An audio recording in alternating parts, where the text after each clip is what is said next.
dia, irmãos. Pai do Senhor, tudo bem? Nós tiveram a noite abençoada aí. Que benção. Abra sua Bíblia, por favor. Josué, capítulo 1. Josué, capítulo 1.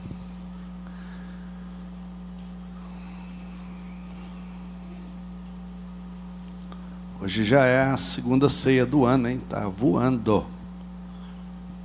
Tá passando rápido. Esse ano vai ser. Você precisa estar atento aí para não perder o bonde. Josué, capítulo 1, nós vamos ler versículo 8. Este livro da lei não se apartará da tua boca, mas nele meditarás dia e noite, a fim de que possas observar e fazer de acordo com tudo o que nele está escrito. Então farás prosperar o teu caminho e serás bem-sucedido. Aleluias. Eu quero falar para vocês a diferença da geração de Moisés e a geração de Josué. Mas antes, eu te fazer uma pergunta. Imagina você acordando amanhã, somente com o que você agradeceu hoje. Uma dica, hein? Digamos que amanhã você vai acordar somente com o que você agradeceu no dia de hoje. Faz parte da nossa vida. As gerações podem ser definidas como um grupo de indivíduos nascidos em uma mesma época, influenciada por um contexto histórico que causa impacto à sociedade no que diz respeito à evolução. Isso aqui é uma definição de geração. Interessante que cada geração possui características únicas, né? E estão diretamente ligadas ao nosso comportamento, a costumes e valores. Por exemplo, eu fiz questão de anotar aqui, geração Baby Boomer, 1945 a 1960. Quais são as características? Procuram estabilidade econômica e melhores oportunidades. Afeitos ao casamento, compra de um carro, casa e tempo de lazer. Geração X, 1960 a 1980. Está sempre em busca do conhecimento. Se tem o aprendizado dos erros como melhor forma de chegar ao sucesso. Tem espírito empreendedor, autoconfiante, busca da individualidade sem a perda da convivência em grupo. Geração Y, 1980 a 2000.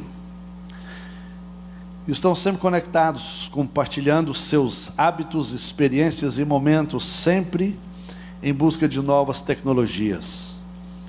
Tem um grande fluxo de informações diariamente, habilidade de realizar múltiplas tarefas simultâneas, nunca se conformam, buscam sucesso e conhecimento. Geração Z, 2000 a 2020. Esses jovens são realistas ao extremo, práticos e em busca de satisfazer sua necessidade financeira e enriquecimento pessoal. Não gostam de se definir, quebram e contestam rigorosamente todos os estereótipos e não ligam para definições de gênero, idade ou classe. Um traço surpreendente é que eles constroem e não rompem. Definição de gerações, né? Qual foi as características da geração de Moisés? Olha que coisa impressionante, irmãos. Como que é uma questão cultural. O que a cultura, o que a mente é capaz de fazer com o ser humano. Por exemplo, a geração de Moisés foi marcada por uma mentalidade escrava. Completamente escrava. Também murmuradores, ingratos e medrosos. Essa foi a característica precípua da geração de Moisés.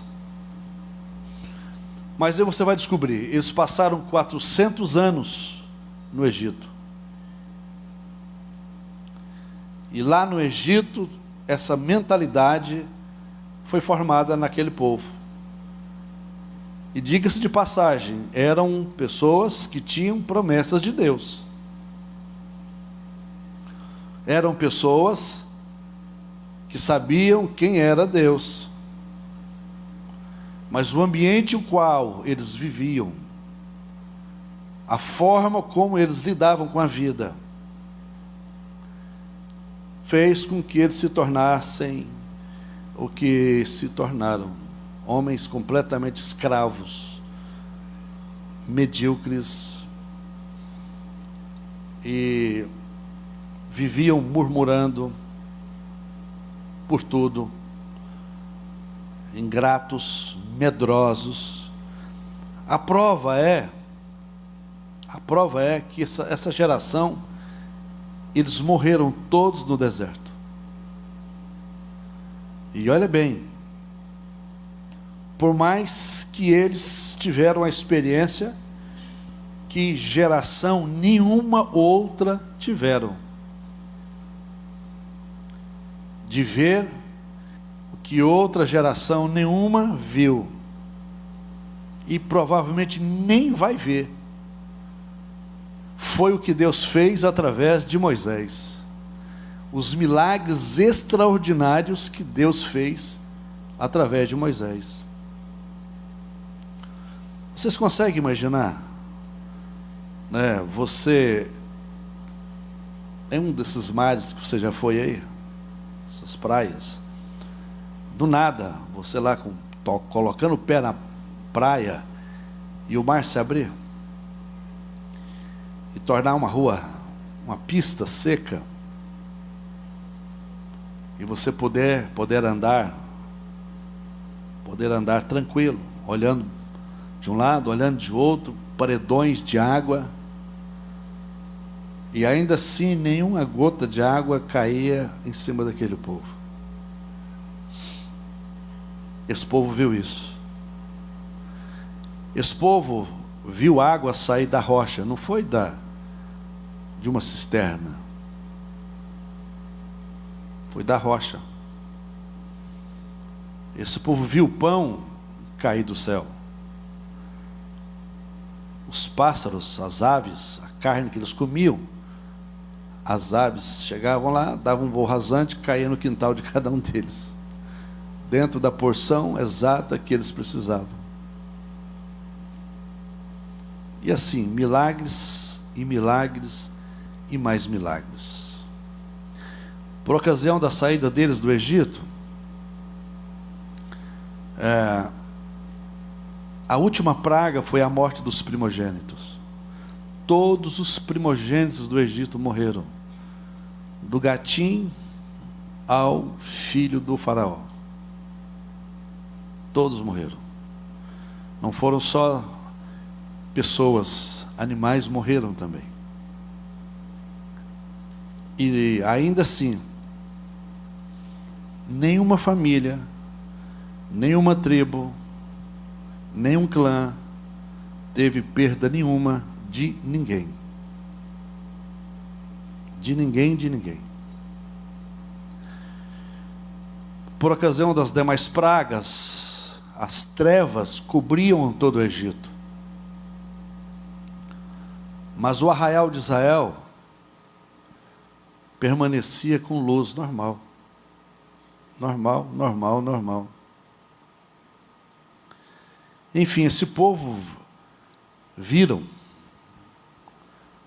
eles contemplaram coisas inimagináveis. E não obstante a tudo isso, eles não deixaram de serem murmuradores. Não obstante a tudo isso, eles continuaram sendo ingratos, e uma mentalidade completamente cativa, presa. Eram pessoas presas às coisas que não faziam sentido. Você vê que não é a quantidade de milagres, não é o ambiente de milagres que vai te tornar você melhor. Sabia disso? É o que está aqui na sua cabeça. Muitas doenças, muitas enfermidades, elas realmente faz sentido, muitas delas, óbvio, mas a maioria delas, elas estão aqui na nossa mente. Se você não lutar para sair disto, se você não trabalhar arduamente para você vencer isso, você nunca vai conseguir. A sua mente sempre será uma mente completamente escrava, entregue às coisas mais ruins dessa vida, e você vai aceitar facilmente os dias ruins sobre a sua vida, as coisas ruins que vêm sobre você. Mas quando você entender que se você permitir a sua mente mudar, de acordo com Romanos 12, 2, não vos conformeis com este mundo, mas transformai-o pela renovação do vosso entendimento. Aí ele diz, para que você possa experimentar qual seja a boa, a perfeita e a agradável vontade de Deus. Então nem tudo é o diabo. E por incrível que pareça, nem tudo depende de Deus, porque o que depende dele ele já fez, por mim e por você.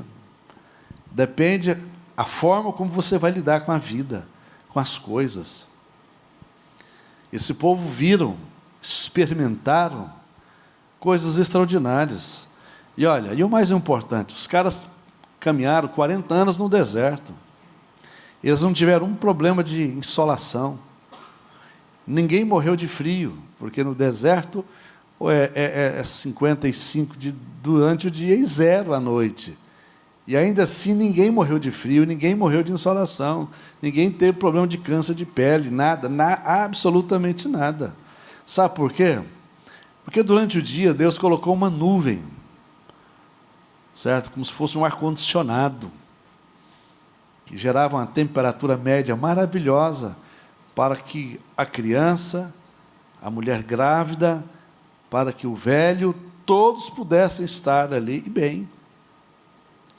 E à noite uma coluna de fogo que aquecia o arraial e impedia que os bichos chegassem até ali. Esse povo viram isso. E ainda assim morreram no deserto. E ainda assim eles pereceram. Ainda assim eles conseguiram irar Deus. Você consegue imaginar que a sua incredulidade, você consegue imaginar que a sua murmuração, a sua ingratidão pode gerar ira para Deus? O fato de você estar aqui hoje, saudável, é motivo de dar graças a Deus. É motivo de nós glorificarmos a Deus. O fato de você estar vivo é motivo de dar glória a Deus. Ontem a esposa de um pastor, bispo Samuel Ferreira, a mulher infartou, 52 anos, morreu na hora. A gente não sabe o que vai ser dos próximos minutos, as próximas horas, os próximos dias. O que vai acontecer com a gente? Por isso eu não posso perder a oportunidade de ser grato a Deus. Não posso perder a oportunidade de fazer o meu melhor para Deus, dar o meu melhor para Deus. Certo? Então seja cuidadoso com isso. O grande violinista chamado Isaac Pirma, judeu, aos 8 anos de idade, foi acometido por uma poliomielite, ficando paralítico. Então ele começou a estudar música, tornando-se um grande violinista. No seu grande primeiro concerto, no anfiteatro, onde ele se apresentaria, aquele local estava lotado. Certo? E no momento da apresentação, uma das cordas do seu violino arrebentou. De maneira que toda a plateia ficou calada, assustada, de ver aquele momento. Então ele começou a tocar. Quando ele termina aquela apresentação, ainda com uma corda arrebentada,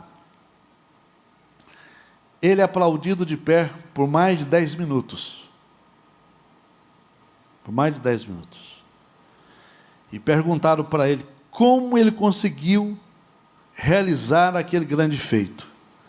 Ele disse: aprendendo a fazer música com o que nos resta. Aleluia. O que te resta? Você ainda tem um fôlego de vida, por que você está se entregando dessa forma? Por que você está murmurando dessa forma? Por que você não se dispõe para fazer algo para Deus? Isso é importante. Charles Spurgeon disse: muitos homens devem a grandeza de sua vida às enormes dificuldades que enfrentaram. Falando de Charles Spurgeon, príncipe dos pregadores do século XIX. Nunca. Winston Churchill, primeiro-ministro britânico, famosíssimo, nunca, ele disse, nunca desista. Nunca ceda a não ser as convicções de honra e de bom senso. É mais fácil desistir, não é? É mais fácil culpar todo mundo, é mais fácil ficar inventando moda, é mais fácil ficar aí criando caso. Mas isso não é o caminho, não. Nunca foi. Eu vi esse cara falar essa palavra num discurso que ele deu, esse dramaturgo tcheco chamado Václav Havel. Esse cara falou uma coisa há 20 anos atrás que eu nunca esqueci, e eu trago para mim até hoje. Ele fala o seguinte: esperança não é lutar porque vai dar certo, mas porque vale a pena. Vou repetir para vocês, hein? Esperança não é lutar porque vai dar certo, mas é porque vale a pena. Entendeu? Então, isto é o que faz diferença nas nossas vidas. É isso que faz com que a gente dê mais um passo. É isso que faz com que a gente melhore a cada dia de forma maravilhosa. Para nós isso é muito importante. A geração de Josué foi definida com algumas situações bem interessantes. Por exemplo, primeiro que eu coloquei aqui, geração de homens determinados. Geração de homens determinados. A geração de Moisés era uma geração de escravos. Mente escrava. Porque você acha que a prisão maior não é dos que estão dentro de uma cela, gente, ou dentro de um país como Coreia do Norte, como Cuba. A prisão maior não é isto, não se resume a isso. A prisão maior que mata o ser humano é a prisão da mente. Você pode estar aqui nesse ambiente, você pode estar aqui nesse país, você pode estar em qualquer país democrático do mundo e ainda assim ser um escravo. Ainda assim você ser um preso na sua mente. E pessoas podem estar nesses países escravos, presos fisicamente, mas a sua mente livre. Paulo estava preso em Roma, prestes a morrer, e não obstante o seu espírito estava livre, porque as cartas que Paulo escreveu foram cartas de ânimo para o povo, foram cartas que deram ânimo para as pessoas. Por exemplo, ele escreve a carta aos Filipenses, a primeira carta paulina. Ele escreve dizendo o seguinte: regozijai-vos, outra vez vos digo, regozijai-vos. Ele está dizendo para o povo se alegrar. Como é que um preso, sabendo que vai morrer, escreve dessa forma? E as cartas de Paulo sempre foram cartas de ânimo para o povo. Nada de desânimo. Não, está difícil, eu estou aqui na cadeia, o trem está feio, ora por mim. Ele não pediu oração, não. Pelo contrário, ele preso orava para o povo que estava livre. Porque ele sabia quem ele era. Ele não permitiu que o sistema o dominasse, o destruísse. Ele não permitiu que o mundo daquela época o corrompesse, o fizesse escravo. Não, ele não permitiu isso não. Negativo. Geração de homens determinados. Olha o que Jó diz. Determinando tu algum negócio, se-te afirme, e a luz brilhará no teu caminho. Jó 22, 28. Então você consegue entender isso? Que o grande desafio nosso está em você ser determinado, ao invés de você se acovardar, porque é isso que as pessoas fazem.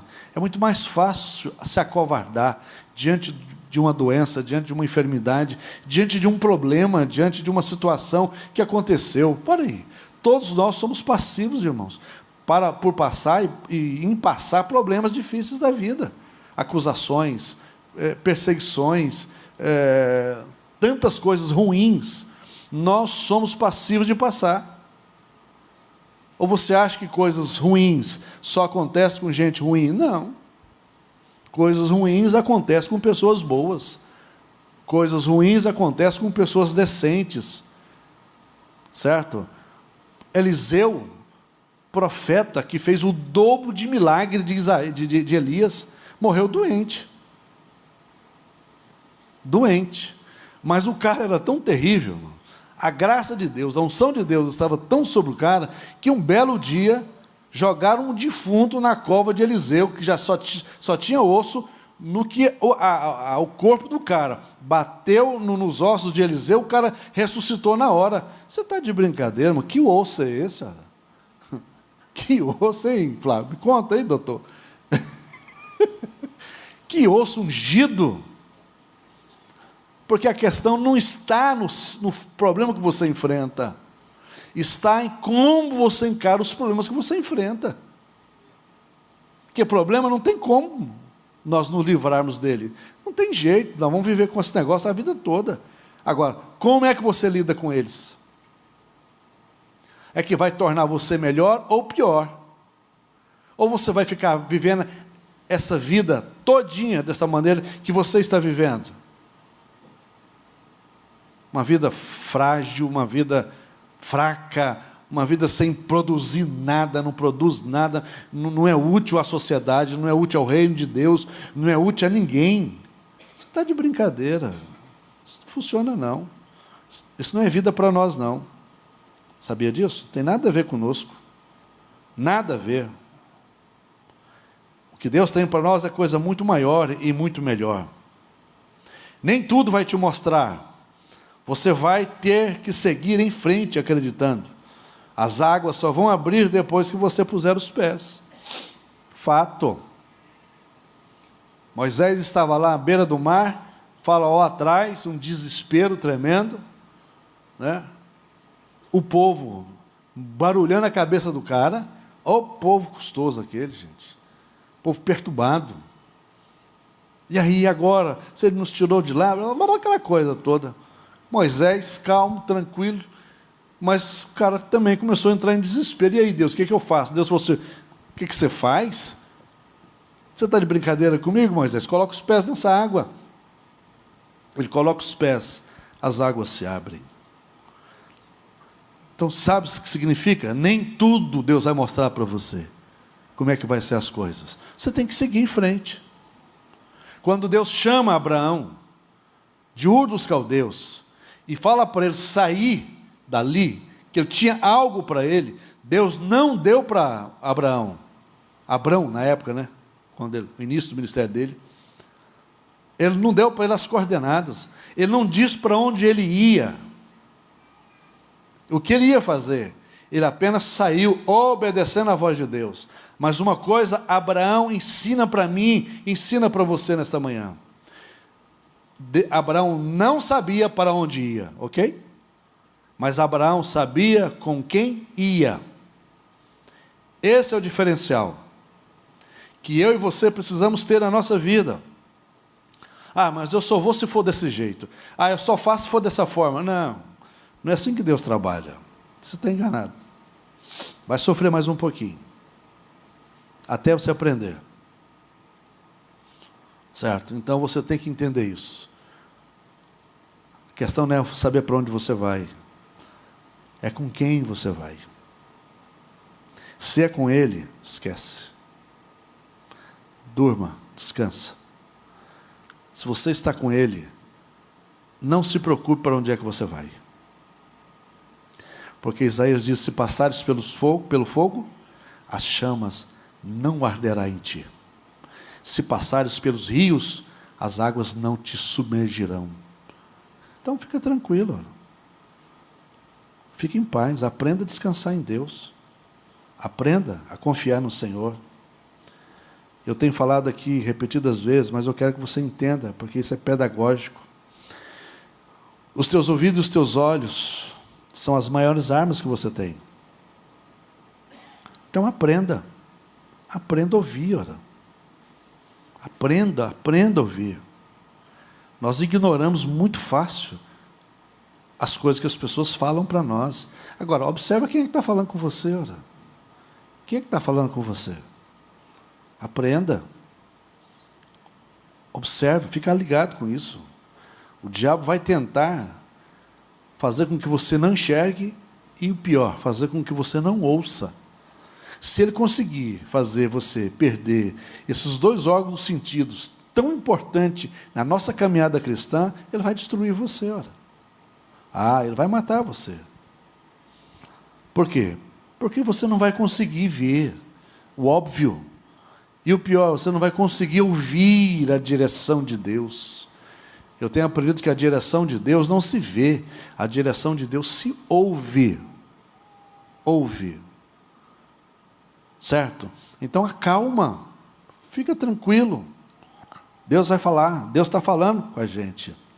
O primeiro passo em direção ao sucesso é o desejo de escutar. Você pode dizer comigo? O primeiro passo em direção ao sucesso é o desejo de escutar. Então aprenda, fala menos. Esse dia eu estava falando com uma dona no telefone, eu falei, está de brincadeira. Está de brincadeira. Eu falei, calma, dona, deixa eu falar um pouquinho. Misericórdia, para o ímpar, vai. Pá, ganhei por telefone para o ímpar.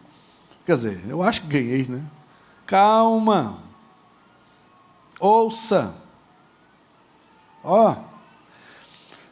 Eu estava lendo essa reportagem, achei interessante. Estudo científico da doutora, de uma psicóloga americana chamada Angela Duckhorn, um negócio assim, mostra que motivação e esforço são mais decisivos que DNA na construção de um talento.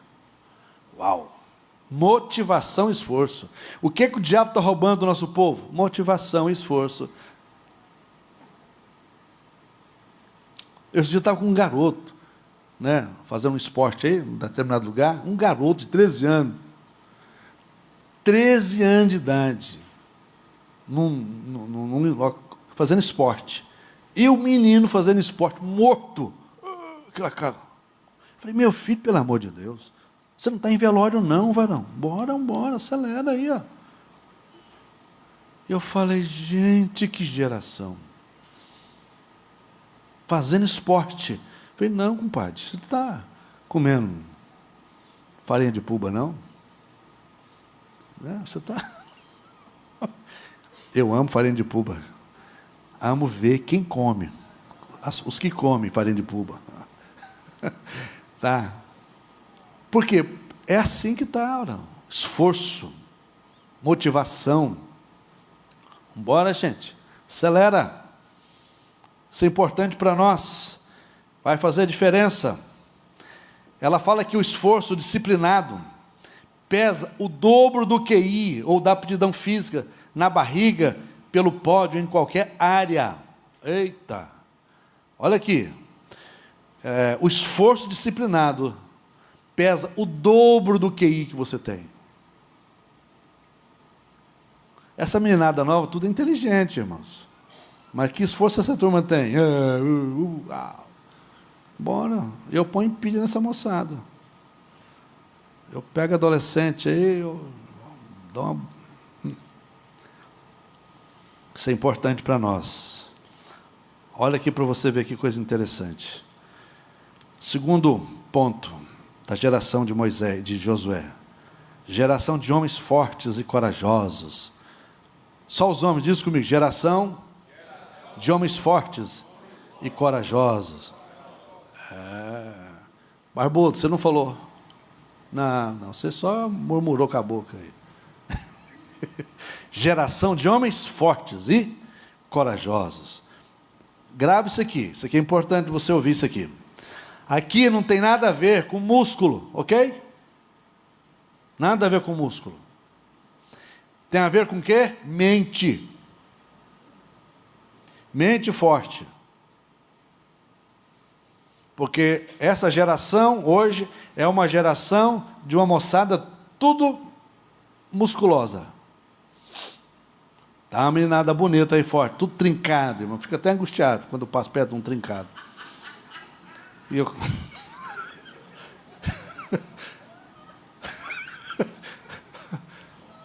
Ele me ajuda, né? Tem uma menina... Mais cabeça zero. Não aguenta uma pressão. Não aguenta, não. Hã? Está trincada. Então, veja bem. Essa geração de homens fortes em Josué, exatamente isso. Os caras tinham uma mente violenta, forte demais. Por quê? Quando Caleb diz aos espias, os 10 espias, sobre a terra, os 10 espias falam, não tem como nós irmos guerrear contra eles. Eles são mais fortes do que nós, são maiores. Nós somos como se fosse um gafanhoto perto deles. Olha a cabeça dos caras. A cabeça dos caras. E Josué e Caleb diz, não, negativo.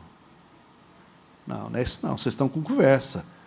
Não é dessa forma não. Nosso Deus vai nos dar a vitória. O nosso Deus já nos garantiu a vitória. Então, essa geração não é carne, irmãos, é cérebro. Entende? Não é carne, é cérebro. É isso que nós precisamos. Você pode chamar a atenção com o seu corpo. Sim, é o que mais nós temos visto. Você pode chamar a atenção com o seu corpo, pode até intimidar, mas é uma mente forte que vai fazer diferença. É uma mente forte que vai mudar a história, mudar o lugar onde você está, para aonde você quer chegar. Então, quer dizer, é uma mente forte que vai mudar a sua história. Tirar você daqui e levar para lá. Vai depender disso aqui. Não é apenas músculo, não funciona assim. E essa geração de Josué era uma geração forte. Essa distância de um ponto ao outro é a mente que vai fazer a diferença. Não é o músculo, é a mente. Só a mente. Amém, Juninho? Você fica firme lá, varão. Naquela escola lá, com aquelas filisteias lá.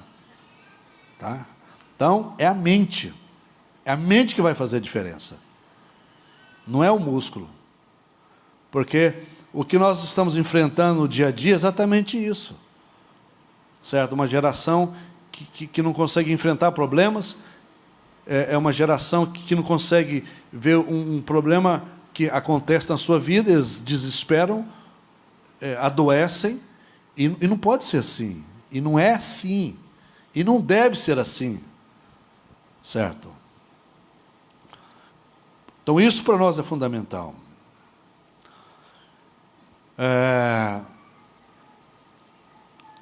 Joana lutou contra o apartheid na África.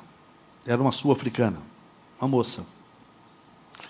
Depois de trabalhar no pior presídio feminino do seu país, colocaram a Joana para trabalhar no pior presídio do país, feminino, terrível. E na ala que colocaram Joana, tinha 279 mulheres das mais perigosas que existiam.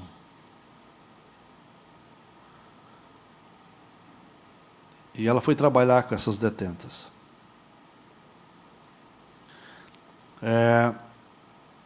procuraram Joana, porque viram alguma coisa diferente lá no presídio. Perguntaram o que tinha acontecido naquele presídio. Que das 279 mulheres que cometeram os atos mais violentos no país,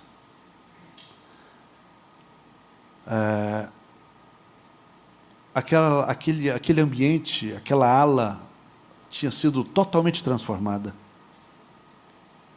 Paz, não tinha confusão, não tinha perturbação, não tinha nenhuma reclamação. E perguntaram para ela: o que você fez? Ela respondeu: Deus já estava aqui nesse lugar. Deus habitava aqui nesse lugar. Apenas fiz com que Ele se manifestasse. Porque Deus está ou não está em todos os lugares? Está. Agora Ele manifesta? Não. Lá naquele presídio, naquela ala, as 279 mulheres, todas se converteram no período de 1 ano. Porque a manifestação de Deus foi visível naquele lugar. É o que nós precisamos. É o que precisa acontecer na nossa vida. Né? Aonde você for, por onde você passar, que a manifestação de Deus seja algo real. E por que às vezes não acontece? Porque Satanás tem conseguido amarrar muita gente, ele tem conseguido nos entristecer com coisas tão pequenas, ele tem conseguido fazer com que a nossa mente se torne tão confusa, que a gente não consegue romper, a gente não consegue florescer, a gente não consegue fazer o que realmente precisa ser feito. E o pior, o tempo está passando, nós estamos envelhecendo, e nada está acontecendo ao nosso redor. Precisa acontecer. Eleanor Roosevelt disse que uma geração constrói a estrada por onde a outra trafega. A outra trafega. Então, sabe o que significa? Que eu preciso construir a estrada para a geração dos meus filhos poder trafegar. Eu preciso construir uma estrada pela qual os membros dessa igreja possam trafegar no futuro. Eu faço essa pergunta para você, sobretudo você, pai, mãe que está aqui. Certo? Se você morreu hoje, que falta você faria? Se você morreu hoje, qual é a estrada que você construiu para os seus descendentes passarem? Fala para mim. Ou simplesmente você ainda está tentando achar uma saída para você mesmo? E olha, presta atenção. A maioria dos filhos dos cristãos que não servem a Deus e que não querem Deus, a culpa nunca foi de Deus. A culpa nunca foi da igreja, a culpa nunca foi do mundo. A culpa é sua. Sabia? É sua. Porque talvez você viveu tão ruim. Existem orações que nós fazemos aqui dentro e que você tem que observar o que é que você está falando, hein? E observar mais ainda quem é que está perto de você. Se a pessoa que está perto de você ouvir a sua oração, provavelmente nunca mais volta na igreja. Então seja cuidadoso com a oração que você faz. Porque somos nós que somos responsáveis por isso. Essa mulher cristã, uma geração constrói a estrada por onde a outra trafega. Então nós, pastores, nós líderes dessa igreja, nós pais, temos a responsabilidade de construir uma estrada por onde os nossos filhos vão passar, vão trafegar. Se nós construirmos uma estrada errada, vai dar ruim. Então veja bem que coisa importante. Tá? Terceiro ponto e última. Geração comprometida com a palavra. Característica da geração de Josué, comprometida com a palavra. Você acha que nós estamos aqui já há não sei quantos anos, 5, 6 anos ou mais, trazendo para vocês aqui um folder, instruindo você a ler a Bíblia, incentivando você a ler a Bíblia, pelo amor de Deus. Lê Bíblia, gente. Por favor, leia Bíblia. Certo? Se você não lê Bíblia, você vai ficar analfabeto espiritual. Ok? Porque se você não lê Bíblia, você não vai ter autoridade. Se você não tem autoridade, você não tem o conhecimento de Deus para fazer com que os demônios que rodeiam você, que perturbam você, perturbam a sua casa, saiam da sua vida. Você não tem autoridade, não tem conhecimento da palavra, como é que vai fazer? Ah, eu frequento igreja. Barata frequenta, Muriçoca frequenta. Esse dia eu peguei uma bonitona passando ali, ó, vernizadinha, enorme. Eu falei, está ali a irmã. Irmã Barata. Mas não converte, não. Não converte. Então, nós precisamos disso. Geração da palavra. Geração da palavra. Olha bem o que Deus falou com Josué. Olha aqui. Este livro da lei não se apartará da sua boca. Ei, isso aqui não pode sair da sua boca. Isso aqui não pode sair da sua mente, não pode sair do seu coração, não. Você tem que estudar isso aqui. Você tem que se apegar a essa palavra. Ah, mas eu não conheço, eu não entendo nada. Ué, é lógico. Ó. Você não vai entender. Você pega a Bíblia de vez em quando. Ah, mas eu não sou crente, não sou nada. Pior ainda, você tem que ser alguma coisa. Isso aqui faz diferença para a minha vida. Isso faz diferença para a vida do ser humano. Não tem nada a ver ser cristão ou não. Eu te pergunto, e aí? Quando a Bíblia fala que você não deve prostituir, não deve adulterar, não deve roubar, não deve matar, essa parte é boa? Serve para você ou não serve? Tem a ver com a sua vida? Tem a ver com a sua história? Então, a Bíblia é boa. Porque ela ensina para mim coisas básicas para a minha vida. Ela me ensina como cuidar da minha família. Ela me ensina como cuidar dos meus filhos. Ela me ensina como eu tenho que proceder. Então, ela é importante para mim. Por isso que Deus falou com Josué, você tem que meditar nessa palavra, de dia e de noite. Você tem que cuidar disso aqui. Você tem que estar atento quanto a isso. Porque é essa palavra que vai fazer diferença para nós. Sabia? Quando Jesus está no deserto e ele é tentado pelo diabo, é o conhecimento da palavra ali que faz diferença. Quando o diabo fala para ele, você não é o filho de Deus, porque você não transforma essa pedra em pão? Jesus fala para ele, não só de pão viverá o homem. Jesus o venceu pela palavra. Pela palavra. Isso faz diferença para nós. Uma das coisas que eu tenho falado aqui nessa igreja, e digo para você que isso é útil para mim. A leitura da Bíblia Sagrada é terapêutico. Você não tem noção tanto que isso aqui é importante. Nós passamos vários meses aqui, vários anos, jejuando, e sempre colocava o livro de Provérbios para nós lermos. Porque o livro de Provérbios, irmãos, é livro de cabeceira de cama. 31 capítulos.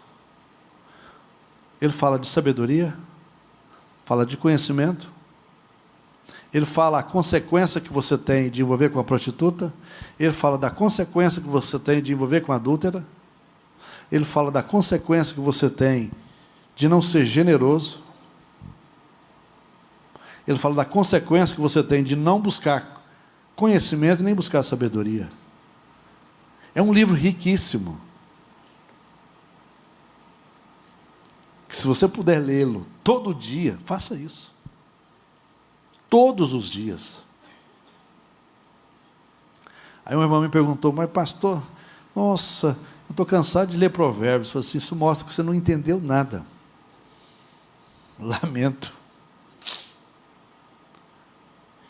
Dos 31 capítulos, todas as vezes que eu leio provérbios, eu encontro algo novo. Por quê? Porque a Bíblia é viva e eficaz. Olha para você ver que coisa interessante. O salmista, no Salmo 119, verso 105, diz, lâmpada para os meus pés é a tua palavra, e luz para o meu caminho. Quer deixar de errar? Leia a palavra. Por que nós erramos? Porque nós não conhecemos a palavra. Olha o que ele fala aqui. Salmo 119, verso 116. Sustenta-me conforme a tua palavra, para que eu viva, e não me deixes envergonhado da minha esperança.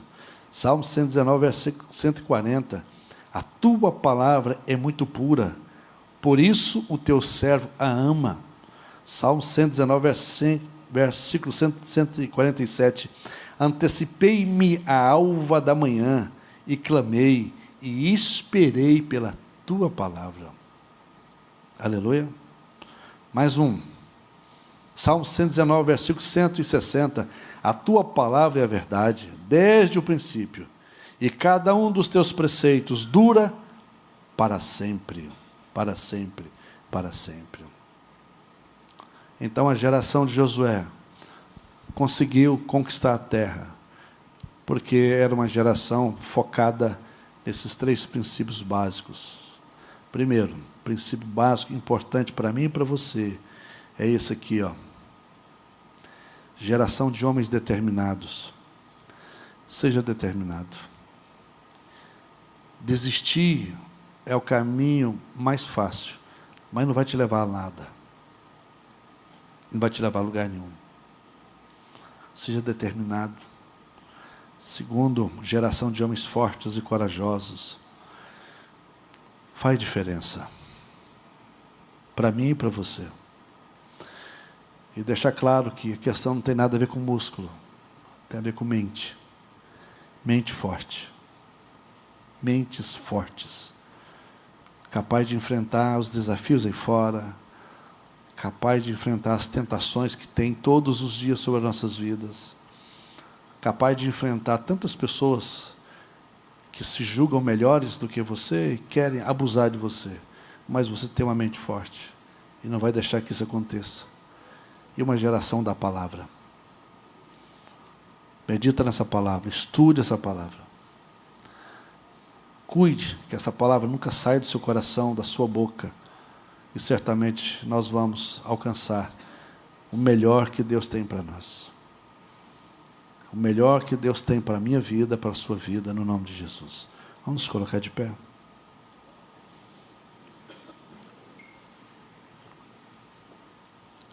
Aproveitando aí o clubinho bíblico das crianças. Você tem criança nessa faixa etária. É uma oportunidade ímpar. Nós podemos instruir essa meninada, né? Na palavra de Deus. Isso vai fazer diferença para eles. Muito mesmo. No nome de Jesus. Que Deus abençoe sua casa. Deus abençoe sua vida. Deus abençoe sua geração. Deus abençoe sua mente. Seja uma mente forte, renovada. Uma mente abençoada. Que o Senhor possa te fortalecer dia após dia. Que o Senhor possa sustentá-los com a sua palavra todos os dias. No nome de Jesus. Vamos participar da Santa Ceia.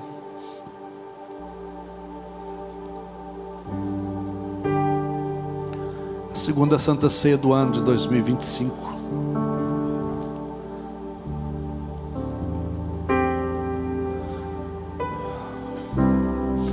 Uma das preocupações que eu mais tenho, e todos os dias eu oro, sobretudo para os meus netos, exatamente para que Deus dê a eles uma mente forte, uma mente saudável. Sabia? E oro pelos meus filhos também, para que a mente deles sejam mentes saudáveis. Que eles não cedam a nada de errado. Que eles não permitam que nada roube o propósito divino na vida deles. Isso para nós é muito bom. Nós que temos filhos pequenos, adolescentes, jovens, lá fora a guerra é muito grande. Lá fora a ação do diabo é muito grande na mente deles. Então, se você pode ajudá-los a terem mentes fortes, façam isso. Façam isso. Que eles sejam valentes. A quantidade de profissionais, liberais, empresários que eu conheço, que desistiram da vida, desistiram dos negócios, estão desistindo de coisas porque uma mente frágeis. Nós precisamos nos fortalecer. O Senhor te deu o capacete da salvação, protegendo a sua mente de forma maravilhosa. Que você seja exatamente aquilo que Deus planejou para que você seja. E olha, mais uma orientação aos pais: não perca a oportunidade não, sabe? Se você tem oportunidade na sua casa, leia a Bíblia com seus filhos, por favor, faça isso. Leia a Bíblia para eles, estude a Bíblia com eles.